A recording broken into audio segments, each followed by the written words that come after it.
Alright, welcome ladies and gentlemen to vlog number 2. Keith Jordan asked, how do we make each phase of the triple jump longer and maintain balance throughout the jump? Excellent question. So, during my last season of track and field, my last phase always sucked. So, over the summer, I was like, I need a way to try to find a way to fix this, and I was able to turn this around and have my last phase go from being my weakest phase to now my last phase is my longest phase by 1 or 2 feet consistently Monday through Friday on the holidays, and probably on Thanksgiving break, winter break, my last phase will still be my longest phase of 2 feet, and this is how I did it. Alright, so first we're gonna jump 28 feet, and our phase length is gonna be 10 feet, 7 feet, and 11 feet. And the thing to remember with this progression is that every single time that we jump, our last phase is gonna be our longest phase by 1 foot, and our second phase is gonna be our shortest phase by 3 feet or 1 meter, if you're not an American. So next, we're gonna jump 31 feet, and the phase length is gonna be 11 feet, 8 feet, and 12 feet. And when you guys do these jumps, you guys can feel free to make your last phase as long as you want. You could have an 11-foot first phase, 8-foot second phase, and 25-foot last phase.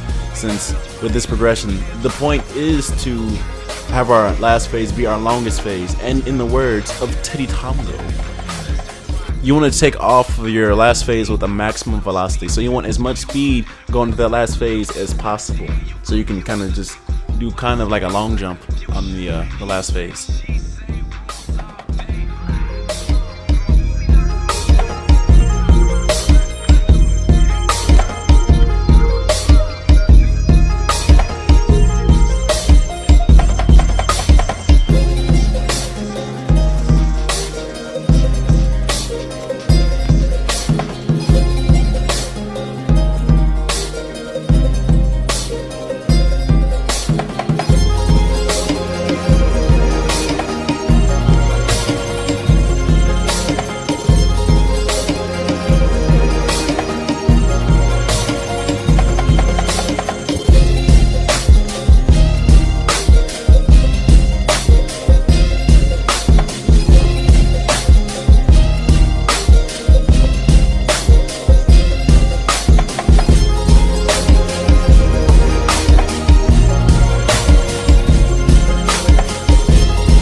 Okay, other tips. If you want to increase your last phase, then practice long jumping off of the leg that you do your last phase from. Make sure that you run through the board. Make sure that you run through the board. Make sure that you run through the board. Make sure that you run through the board. No, the audio is not messing up. Make sure that you run through the board. This is probably the most important thing that I'm going to throw out there today.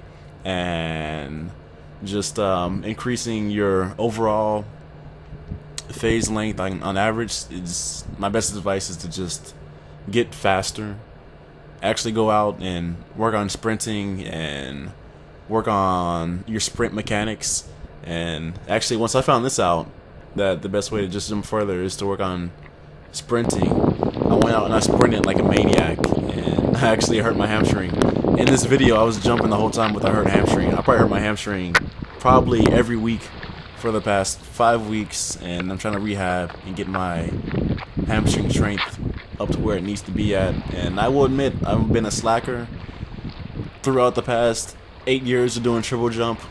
I remember my coach told me, she was like, Reggie, you're good, but you're as slow as dirt. And I knew this was true, but I just didn't want to run because running hurts. But I finally got around to actually doing sprint work, and that's why I've been having a drastic change in how far I can jump and everything. So if you guys have any more questions, just let me know in the comments. I'll try to get around to making videos on the other questions that you guys had on the last video, but I'm out. Good luck on your training. Good luck on everything. Sayonara.